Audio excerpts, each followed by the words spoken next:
Of course, we're going to talk about Narappa, but I cannot not talk about Suchi. I think she's taken over the mind of everyone who's ever watched Family Man, which I think is the whole of India. So, Thank you. Thank you. tell me, this wonderful character who,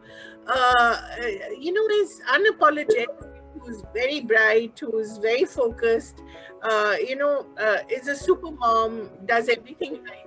And yet he's not liked seemingly. Why? She's just perfect, isn't she? Sorry, I didn't get you, ma'am. She is what? Yet she's not universally liked, Is she too smart for her own good? Well, according to her, obviously she's doing her best to keep her family together. Right. She basically wants somebody to listen to her. She wants to communicate whatever she's going through, and obviously there's a communication gap between Suchi and Srikanth owing to Srikant's job, obviously. And she's not able to talk to him properly. Whenever she wants to, he's not able to give the time needed for them to have a mature conversation about whatever is happening or whatever has happened or whatever it is the topic they want to talk about.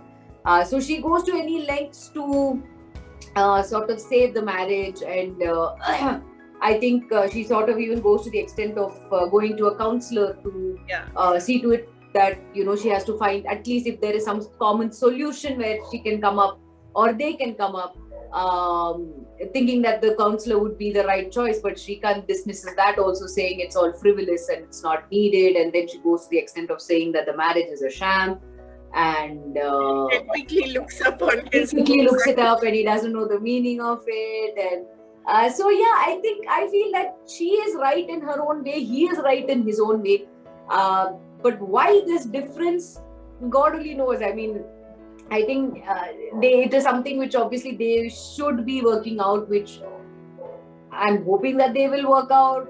All that we'll have to see only in season 3. And I think your relationship with your kids as well, they call you by your first name. It's quite democratic, no?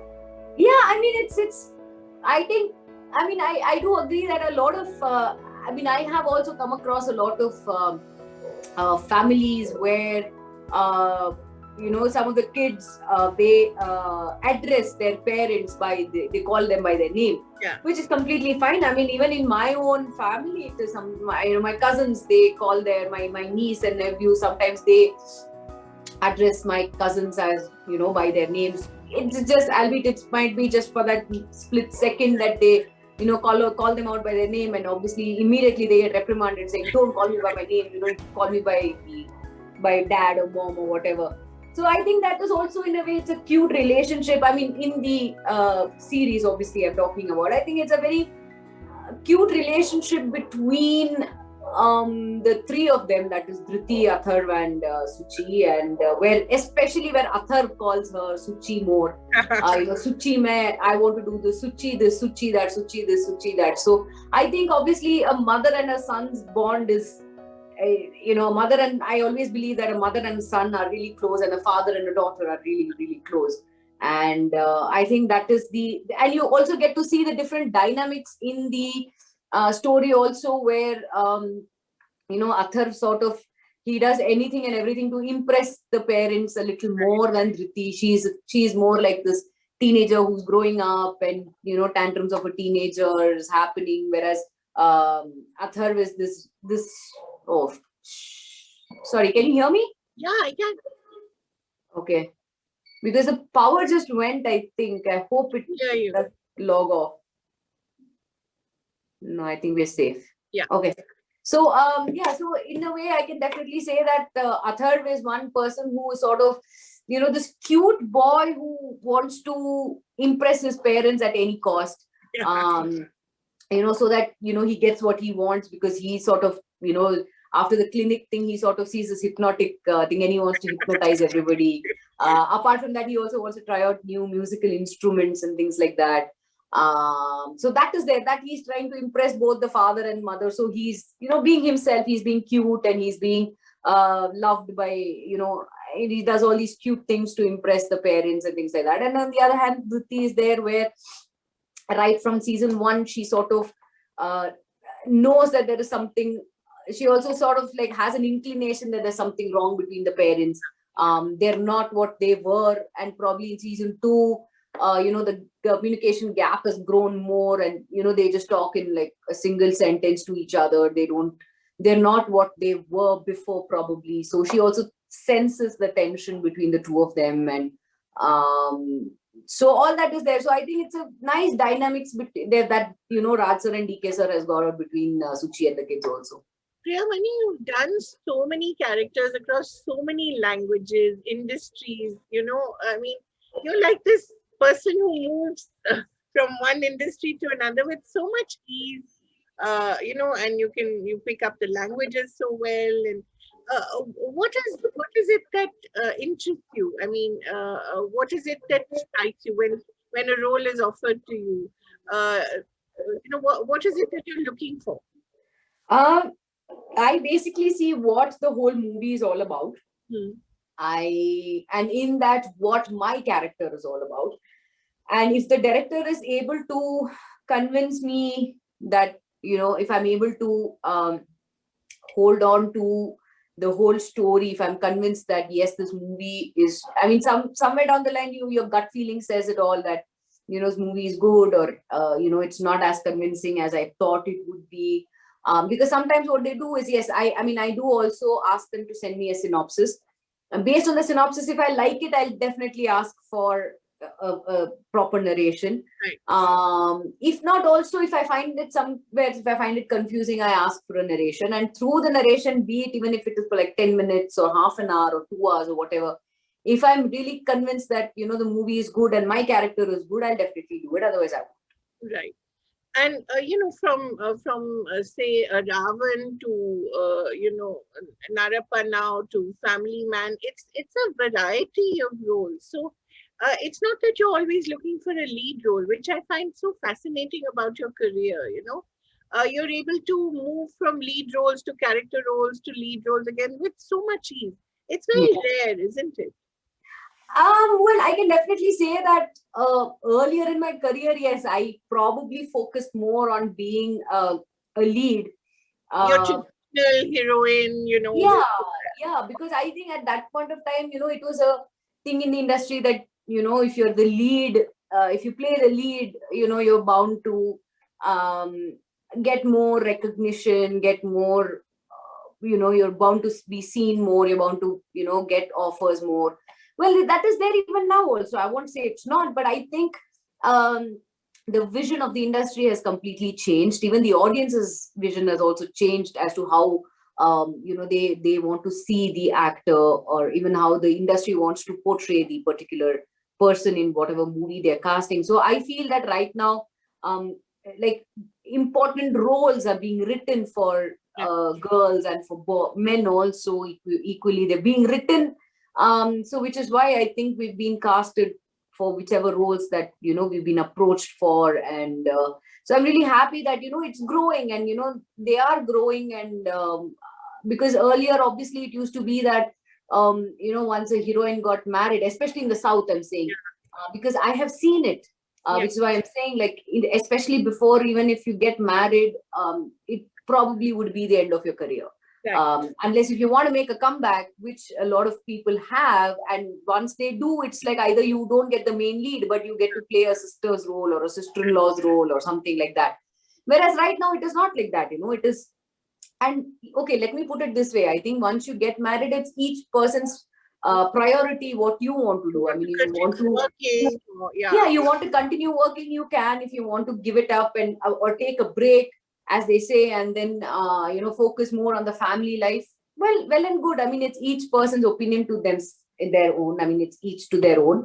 But right now, I still feel that, even though the girls are getting married and engaged and whatever, there are a lot of people who still want them to be acting, and they want to cast them in films, and the roles being written for them. And so I think, even the industry somewhere, they have also opened their minds, saying that, so what? I mean, as long as she wants to still act, why not? I mean, we can still give her roles and things like that. So I definitely feel that obviously there is a change there. and the audience also, from their point of view, they're also liking the characters that you're playing, or the roles that you're playing. It's being appreciated by a lot of people who are watching.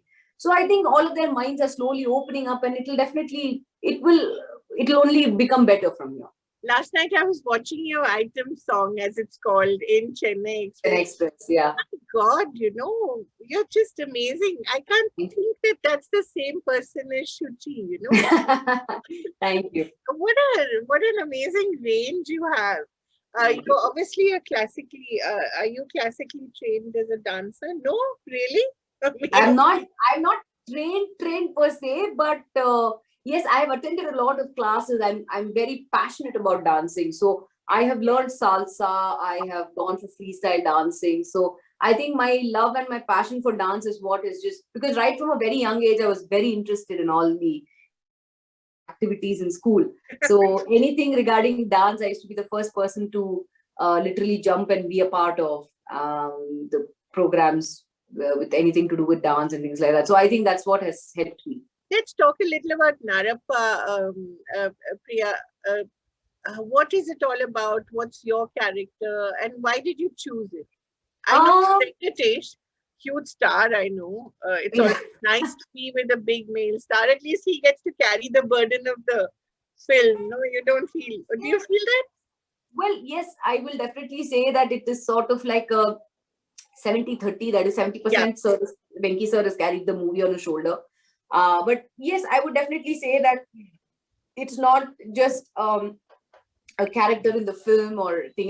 Yes, I am being paired opposite Venki sir, and it's basically a film about up to what lengths will the parents go to protect their kids, their family per se. And so initially, if you see the different characters that is Venki sir is he's a nice man, and very lovable nature, and he is obviously everybody likes him. But then what exactly happens and why he turns out to be how he is right now, and vice versa for me also. My character, Sundaramma, she's a very feisty lady. She is not afraid to say what she wants. But even after marriage also, somewhere down the line, you do see that, they are a happy family, which is there in a regular, rural setup in a village. You can see that the family is there. But in due course of their happiness, what exactly happens, which makes them take such extreme steps and to do whatever they can to protect their family. And I think beautifully Venki sir has played this role. And there are so many good actors in the film as well. I mean, there's this person called Rajiv Kankala who plays my brother, and the actors who play our kids also. All the three of them, they've done a phenomenal job. And each character is, it's like each character has its importance. It's not that they just come and go, or they just establish like that. They have an importance, and it's like every character in the film, if you see once it comes out on Amazon Prime, you know that each character is important to the story, and how they're important unfolds through the story. Priya, you've acted you've acted under virtually every great that I can think of. Yeah. I think Balu Mahendra as well, to Yes. Ratnam.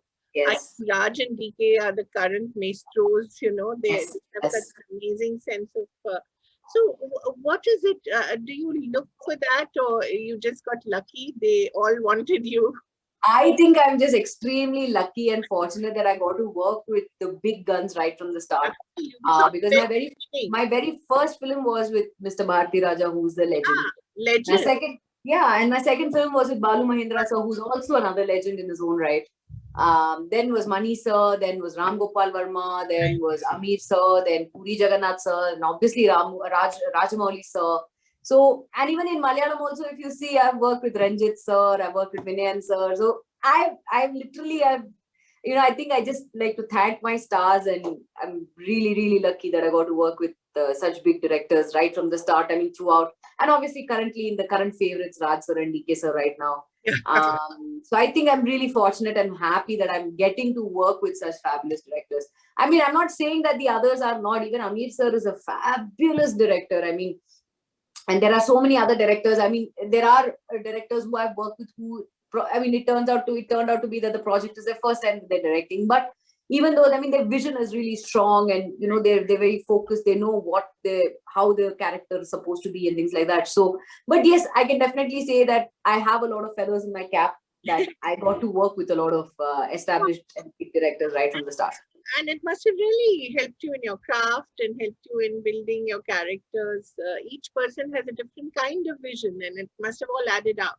Yes, definitely. I think right from the start, I've been very fortunate that, I could understand what their vision was all about, how they wanted to portray the character, how they have, visioned the character, how it's going to be and things like that. So yes, and it's not only them, but yes, as I always say, it's an added bonus that you get to work with such fantastic directors. But every director I have worked with so far, I mean, it's every movie that I've worked in so far, it's like a learning process. Right. Okay, just a couple of last questions here. One, how did Family Man change the way the world looks at you? Because you've been around now, but suddenly that, I think, opened up many more doors for you. Yeah. So talk a little about that. I think one thing I can definitely say is I've got a pan-Indian audience via Family Man, because a lot of people from the north have also identified who I am, and they're actually, there were a lot of memes which came about after season 2, which released recently, that they put a picture of Chennai Express and they put a picture of Family Man, and they're like, "Is this Suchi? Is this the same person?" And so it's nice to see that your work is getting recognized by a lot of people.